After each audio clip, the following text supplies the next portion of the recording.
Hello, everybody. Welcome to another edition of the Sports Junkies. I'm Tommy B. Thomas Bookwalter, again with Ben Baker. Ben, how you doing? I'm doing great. It's summertime in Santa Cruz, and if you haven't been here before, well, you got to get here because this place is amazing. Great weather. The boardwalk's open. Sure is. You got the disc beach, golf all over the surfing. place. You got disc golf all over the place. Frisbee's just flying like crazy. Yeah, it's great. And then, of course, we've got all the other sports. This time of year is so fun because you got football starting up, the baseball pennant races are heating up, and this year we had the Olympics. It's always a good summer when the Olympics are happening. It is. Olympics 2012 wrapped up recently, and it was a pretty good one, Ben. I think you'd agree. I think you got to see more of it than I did because I was at the Giants were home for like almost the entire time, and I was at the ballpark. And I don't have a life, so I can watch TV. Exactly. But it was a great Olympics, a good one for the U.S. as they took home the most gold medals with 46, and had the most medals total with 104. Yeah, the U.S. is number one.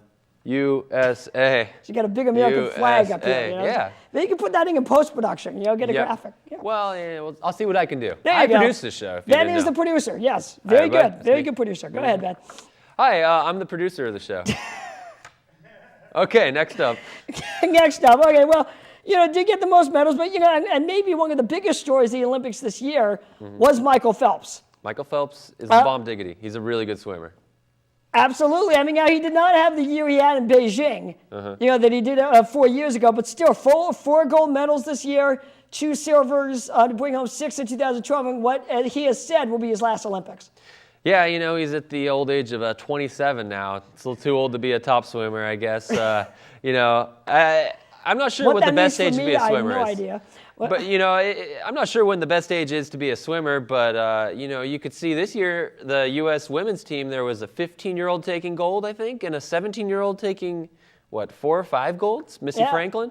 So maybe 27 is old to be, one of the top swimmers in the world. Well, and also when you've been doing that as long as Michael Phelps has, I mean, yes, he's still young. He's 27. That's not old by any stretch of the imagination. I have to say that because I'm older than 27.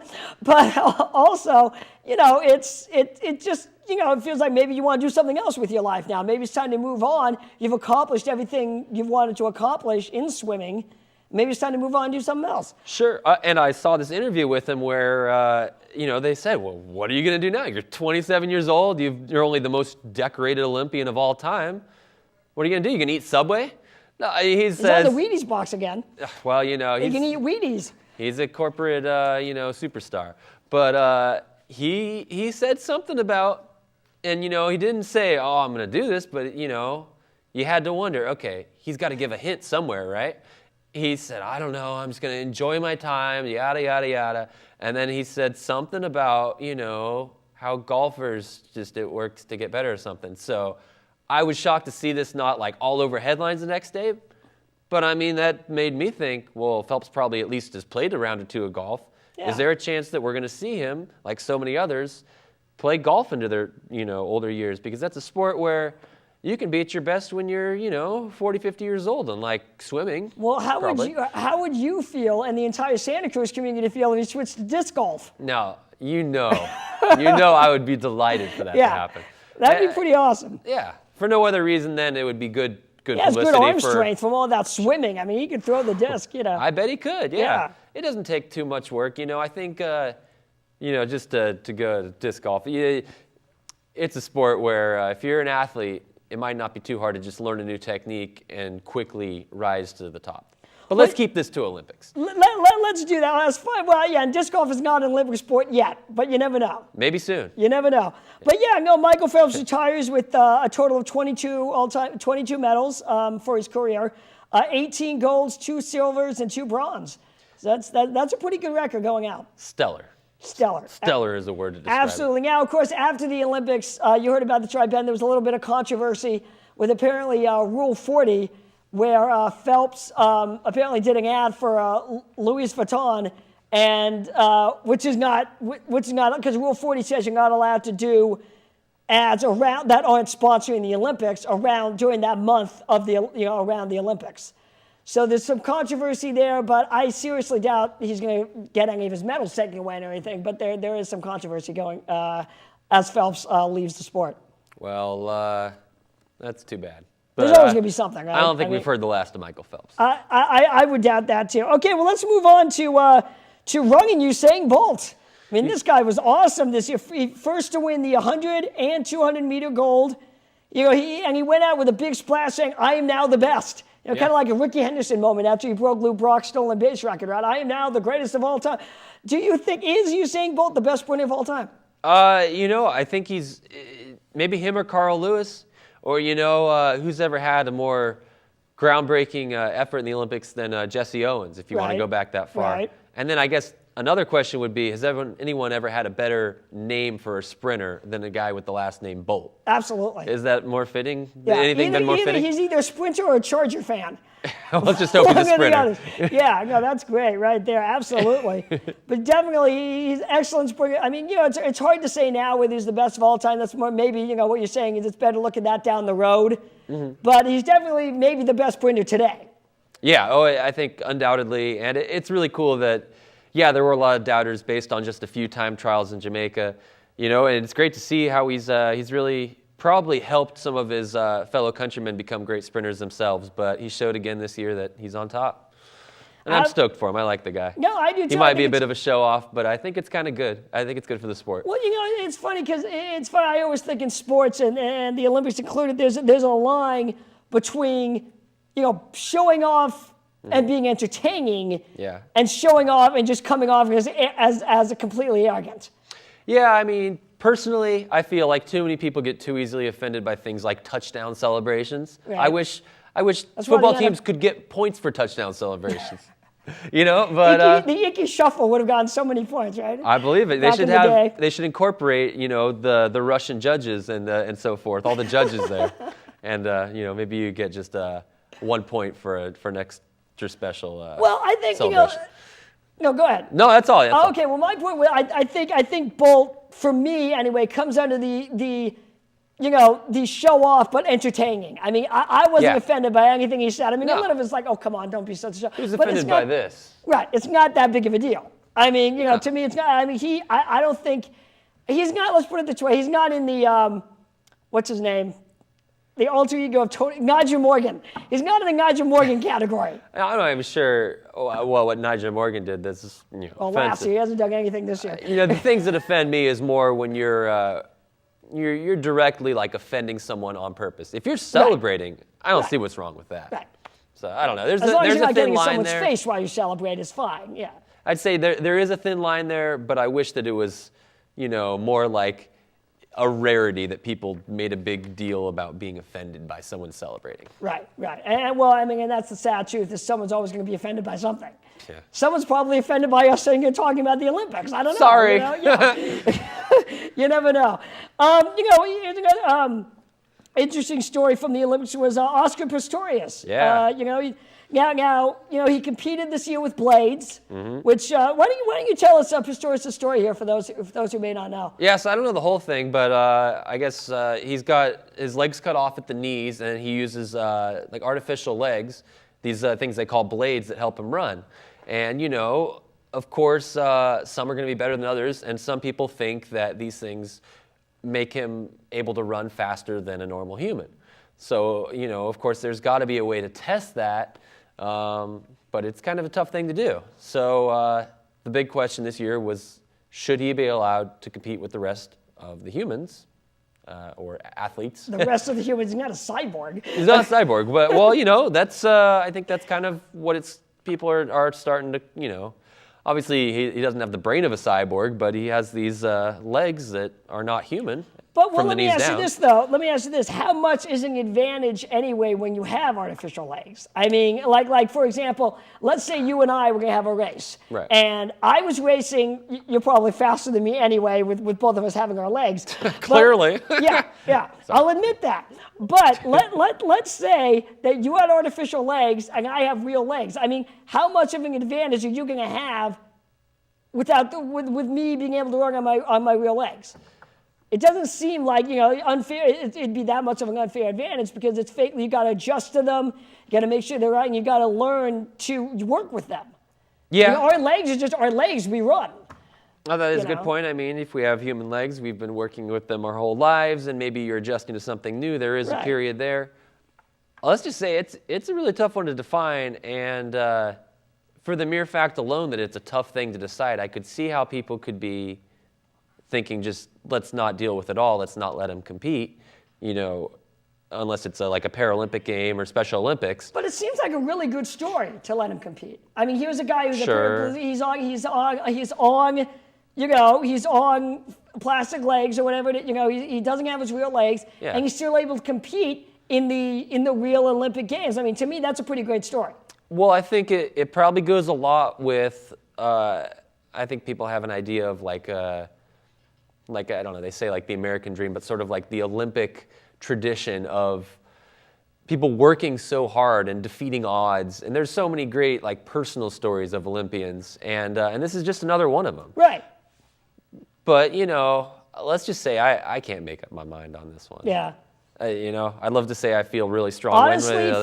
for me, Ben, unless they do studies and it proves that there is an advantage, I say let him compete. It's a great story. I mean, that's what you like you were just saying. The human interest stories are great and great part of sports and great part of the Olympics. Yeah, and without stories like this, sports would be a lot less interesting. Right, absolutely. To some people. No, Yeah. Okay, well, let's go on to beach volleyball, where we had Carrie Walsh-Jennings and Mitzi May Tranger winning their third consecutive gold medal. Yeah. And now, of course, the big question here for us Giants fans, is it okay to like the wife of a Dodger if she wins gold for the USA? Well, or even I say yes, otherwise. It's fine. It's the USA. It's beyond baseball. But go on. Wow, beyond baseball. I never thought I'd hear you say that. It's like it's no big baseball's deal. lying. It's an ad, MLB. This is beyond baseball. Thomas here, probably the biggest baseball fan I've ever met in my life. Sitting here like, I know someone what do who's you big mean on his I on would this think show. something beyond baseball? I don't know. I won't even really get into it. I like Carrie Walsh more than Misty May Trainer for reasons other than the fact that Misty May is married to a Dodger, but that doesn't help. Yeah, let it go.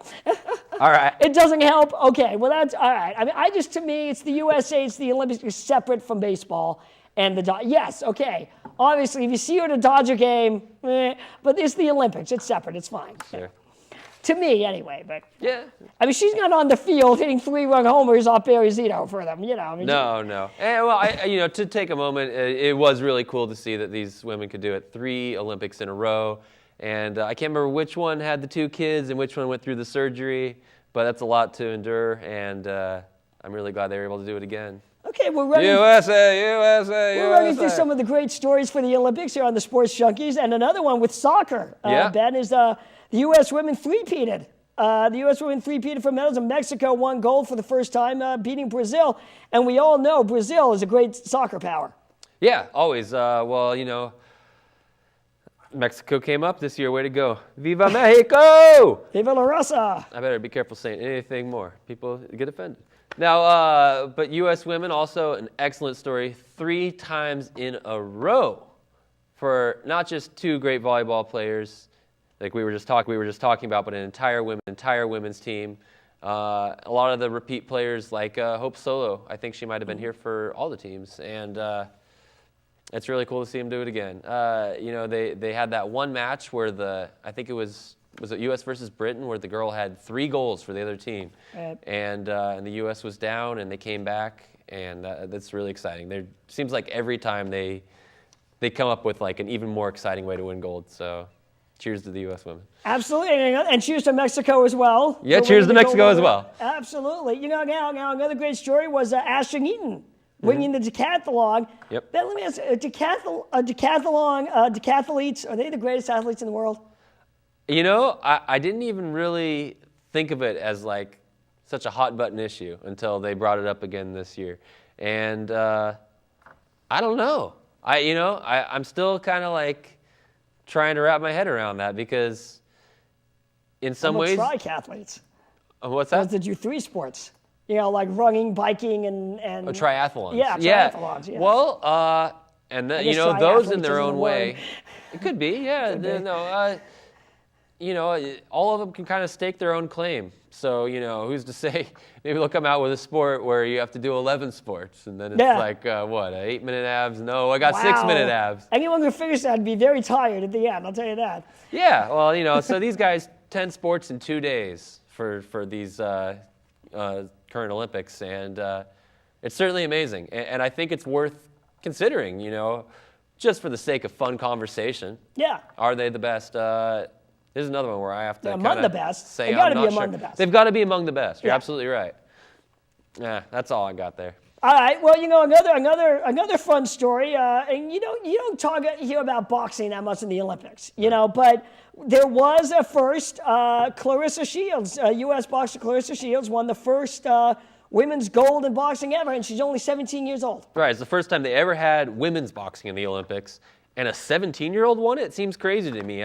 Swimming, something I can see, but knocking the snot out of each other, quite another issue. Yeah. Missy Franklin in swimming. But now we're talking... That's right, she's 17, right. 17-year-old, and then another U.S. 17-year-old lady, Claressa Shields. She beat the snot out of all those ladies, and she is now a gold medal Olympian. I don't know if I like the idea of women hit each other until they have to beg for mercy. But let's get real controversial now, Ben. Thank you very much. Ben's opinions are not necessarily those of CTV or the Sports Junkies. Thank you. Go. Well, fair enough. But I think we're that's to cover people getting offended, you see. Yes, right. If anyone's offended out there, all right, next. All right. Well, let me ask you this, Ben. What's your favorite Olympic event to watch? Wow. And we'll narrow this down since this is the Summer Olympics. What is your favorite Summer Olympic event to watch? Women's field hockey. Women's field hockey? Okay. Yeah, it was pretty cool. Besides women's field hockey. You know what I discovered this year is pretty cool is team handball. Team handball was great. That's pretty fun. That's pretty fun to watch. I don't know if I just didn't watch the Olympics as much last time around, but I did get a chance to see a lot of handball this summer, and it's a pretty exciting sport. I couldn't clearly define all the rules, but it's kind of like a mix of basketball and soccer, and a lot of action going on there, a lot of scoring, and I'd be excited to watch that again next Olympics. Yeah, definitely. Well, you know what? Why don't we look at what's next for the Olympics? A very good segue, Ben. Of course, the next Olympic Games. You're doing the segue. You deserve the appreciation, Thomas. Okay, I'll take it. No, but right. the next Olympics will be the 2014 Winter Olympics in Russia, which will include some new events. It'll include the figure skating team event. Should be interesting. We'll have to have David Frias cover that one. I don't know if you remember back at when we were a radio show at SF State. It went the Winter Olympics. Dave was giving us figure skating updates. Okay, yes. So you remember that? So we'll have to have him cover that one. Dave, if you're watching, be prepared. Women's ski jumping will also be there. The mixed relay biathlon, ski half pipe. Ski slope style, the snowboard slope style, snowboard parallel special slalom. Boy, that's a tongue twister. Yeah, it is, really.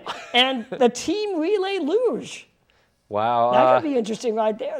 Well, luge, if it wasn't dangerous enough already, why don't we get some teams together? I'm surprised they let that one in. And make it a relay. Was luge the one where someone died last Olympics?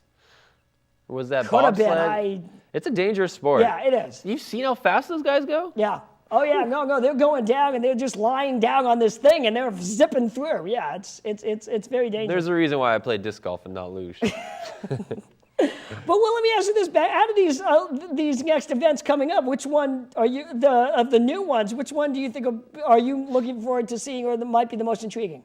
I think maybe the ski half pipe. Of course, being in Santa Cruz. We didn't get a lot of skiing. There's a lot more snowboarders here, and I like that too. But I like seeing tricks basically, and for that matter, that's probably why a lot of people like snowboarding in Santa Cruz, because it's always had like a tricks element to it. Yeah. But I, a while back was watching some of those ski jumpers just off the big jumps, and I was like, those guys can do some pretty cool things. And half pipe is, I can't remember if I've ever really seen that. And I imagine it's going to be kind of more of the same, but, you know, a lot more tricks done in one sequence. And I'd be excited to see how that happens. Yeah, well, the Olympics are also now the next Summer Olympics will be in 2016 in Rio de Janeiro, Brazil. Got other cities that were considered were Madrid in Spain, Tokyo, Japan, and Chicago, right here in the U.S. and Illinois. So you already looking forward to the next Summer Olympic Games? Oh, sure. You know, and we're going to Rio, baby. Woo! Yeah, let's go. Yeah. But there's going to be some new events in that one as well, including rugby sevens and golf. Kite surfing is going to replace windsurfing. Yeah. And then, so out of those, before we get into the ones that were considered but not included, which ones do you like for the new events for summer? Well, okay, at this very moment, I'm more into golf than rugby. And rugby sevens, as I understand, is just one kind of variation on rugby. And I'm probably not the best person to break that down. But I have a cousin who played rugby in high school. I'll get him in here next show. That sounds good. All right. If he can. Yeah. And, well, anyway, I really like golf, so I guess it'll be kind of like Ryder Cup or President's Cup, but it'll be a little different, of course, because you're going to have all these countries competing, whereas normally those things, it's like a U.S. versus Europe or the world. And I think it'll be interesting. I think probably U.S. is going to dominate, kind of like they do in basketball. But well, see, now wait a minute. That's something we haven't talked about yet. The basketball for this year. I mean, that was fun. Again, now, you know, I don't think we're ever going to have the dominant dream team that we had in, like, what was it, 92. But at the same time, these guys are pretty fun to watch, and they brought home the gold. Well, just one quick thing. Maybe I shouldn't say that, because in golf, there are some other really powerful countries, South Africa and England and Ireland, to name a few. So maybe it won't be such a a showcase of U.S. talent. But yeah, the basketball, of course, was amazing. Women's team did pretty well as well. The women's team again winning gold, and just going to show again that U.S. is really dominant in those sports.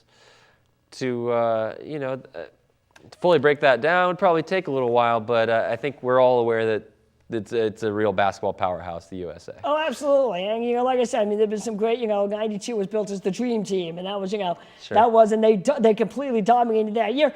This year, they weren't quite as dominant. They struggled a little, but they were still able to bring home the gold, which is a lot of fun and good for the U.S. Yeah. It's just another Olympics for them, though. They're just like, basketball, okay, we got this. Now, looking ahead to 2016, there are, we mentioned the new events. Some events were considered but not included, which are karate, softball, baseball, squash, wakeboarding, and roller sports. Just ask you this, as a baseball, because we're both baseball fans, baseball used to be an Olympic sport. Obviously, with the whole steroid era thing, the Olympic Committee took baseball away. Do you think we'll ever see baseball in the Olympics again? Well, you bring up an interesting point. What if the U.S., all these players go down for doping all of a sudden because maybe they have a better drug policy there? Yogi Cabrera. The Olympics. Yep. It'd be a real shame to see, maybe the U.S. players aren't so good. Yeah. Well, I mean, and they do. Baseball does have the World Baseball Classic. Yeah. So that's kind of good. They do have that, which will be played this upcoming spring again. And the finals, you've heard, right? The finals, semifinals are going to be at AT&T Park. No, I hadn't heard that. Yeah, they're going to be the finals and semifinals of the World Baseball Classic will be at AT&T Park this in March. Actually, I was thinking Olympics, but I had heard of that. But yeah, I mean, would you like to see baseball back in the Olympics? Yes, absolutely. More baseball the better. Yeah, and softball. Yeah. Get the ladies in there. Yeah, that I am almost a little more offended about. It's baseball I watch all the time, sure.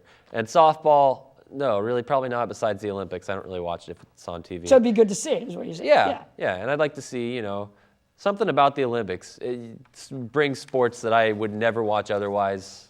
Yeah, all of a sudden I'm exactly. interested. It's like what I was saying about team handball. I mean, when are you going to turn on ESPN or Comcast Sportsnet or Sports Wrap on Channel 2 on the weekends and watch their Major League Soccer version of handball? Watch the highlights of team handball. Yeah. When are you going to see that? When are you going to see that? Never. I shouldn't speak negatively about it because I did find it to be a very entertaining sport. That's what I mean. It's entertaining, but you're never going to see that here. You're never going to see that local coverage on ESPN. It's weird because it's not fair to say, baseball is a more entertaining sport than handball. But, I think if I had grown up watching handball since I was really young, chances are I'd probably be watching that more than baseball.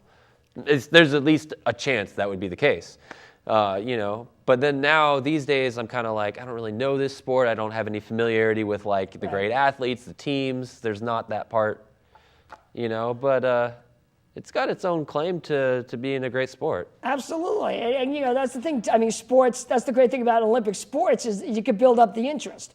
It's like you always notice with the World Cup of soccer, all of a sudden, soccer builds up the huge interest around the World Cup. The rest of the time here in America, it's like, yeah, it's soccer, it's cool, it's all right, and the kids play it. You play Little League soccer, I did, But it's like, okay, yeah, there's a soccer game on, the Niners are playing, and I'm going to watch the Niners, But all of a sudden, when the World Cup comes up, no, we got to watch. It's Brazil. Yeah. Brazil's playing Mexico. We got to watch that now. Absolutely. It's like, it's the last time for the next 4 years that we're going to get that judgment of who's the better country. Right. And I don't know what to say other than that's fun. Let me answer this because I think we're beginning to run out of time here. All right. What, we had the Olympics have so much ceremony and so much sports and so much. Besides the stories we mentioned and the great sports, do you have a favorite moment of, say, the opening or closing ceremonies or in general of the whole thing? Well, I missed the entire opening ceremonies. Didn't even catch it on tape or the internet. I did see the closing ceremonies. Paul McCartney played. That's all I know. Yeah. About the opening. The opening ceremonies took place during a baseball game. I was at AT&T Park. So. I heard that too. But closing ceremonies. Wow. You watched the whole thing, right? Because we were talking on the phone for a little bit, and you wanted to hang up and watch. I'm really tempted to say that my favorite part was the Spice Girls, just to watch your reaction. Yeah, get back the Spice Girls back together, right? That was pretty cool, Spice Girls, they're great. Anything for all these women, doing their thing. I remember when they were big for a while. Some people calling them the female Beatles. No. Well, I'm sorry. The Spice Girls are cool, but they weren't the female Beatles. You need to have a decade-long reign on top before you match up with the Beatles. But they're pretty cool. The Spice Girls are cool. Just watching all those athletes out there, especially when they've got their medals. It's exciting watching even the players react to the musicians. Was kind of cool. Right. I mean, but that's what I was saying. That's why I brought up the opening and closing ceremonies. I mean, the Olympics is not just the games. It's not just the sports.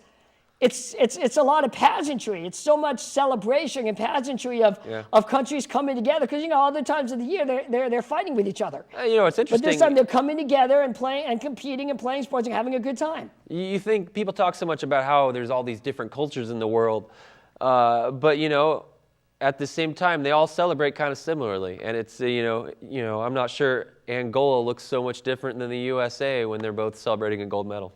Right. Absolutely. Though when you're playing our national anthem, it's fun to hear, Yeah. Although I'll be honest, I can't hear the national anthem without saying "play ball" at the end. I just can't. I don't think I can do it. Well, it's such a part of baseball culture. It is. Right and sports in general. But culture. Why don't we have a minute here? Let's take a break from the Olympics for 1 sec. It was a great Olympics because Ben, you were telling me there's a great disc golf tournament. There sure on. is. And right Thomas now, might be breaking news to me about update. who won the Vibram Open, which is the last big national tour event. I think we need to get an update of this now. Right before the show. This show will air There's one after hole left, this is over. tied up. But I think for our fans here in Santa Cruz, we got to get them an update. Go ahead. Okay, here we go. And it's still refreshing. The page is still refreshing. There it goes. And now we have a blank page. What? Yeah. All right, get on it, PDJ. It's over? Yeah, well, I guess we're going to be left wondering until next time who's the winner of the 2012 Vibram Open. That's one of the big ones, right? It's one of the biggest ones. Vibram being a huge sponsor of disc golf. They're playing in one of the nicest courses in the world. I think it's Maple Hill.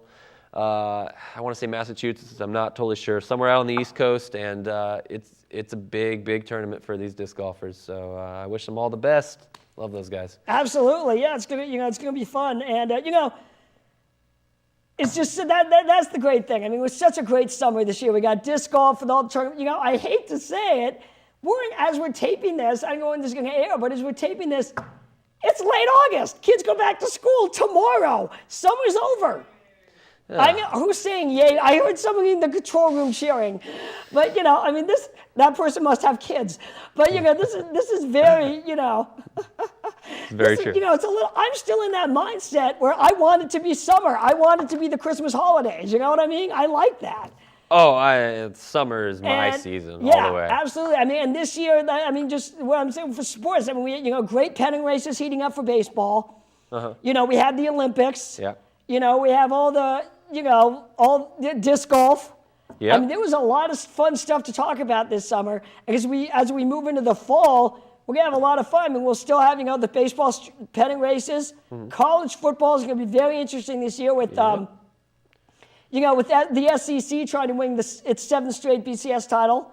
The Niners coming off a 13-3 season. Yeah, we're all thinking the Niners could be due for another big season this year. Yeah, That's exciting. And the Raiders came within one wing of the playoffs last year. They got a new coach. They got a new GM. It's going to be a very interesting fall in the Bay Area for sports. And just update me. Any big disc golf tournaments coming up still this not fall? Refreshed. Still not. No. I mean, this fall, are there any disc golf? You got the U.S. Championships coming up. Right. And I think they're rechanging their format back to one that was a little more popular last year. They tried something a little different. A lot of people didn't seem to like it. Anyway, U.S. Championships coming back strong. I know here in California we have a NorCal versus SoCal tournament. So that's pretty exciting. Oh, nice. That's very nice. Well, let me just say then, for disc golf, beat LA. Beat LA. That's there right. you go. That's That right. was not you. The Giants and Dodgers play soon, but that was for disc golf. Sure. But yeah, I mean, this is a great time of year for sports. Yeah. It's to me kind of the best. I mean, the one thing the winter has is that you're less likely to want to be outside, so you're more likely to want to stay in and watch sports. Right, But summer, you want to go out in the Bay Area and watch sports at the arena. Weather-wise, summer extends into like Halloween. Yeah. Weather-wise. So you got all the, you still go out and play catch. You can still go outside and run and enjoy sports. Exactly. I was going to say that's one of the great things about at least, Santa Cruz and San Francisco. We often have some of our hottest months of the year in September and from August to October, that stretch. So summer's not over yet. No. I mean, the traditional summer is almost over.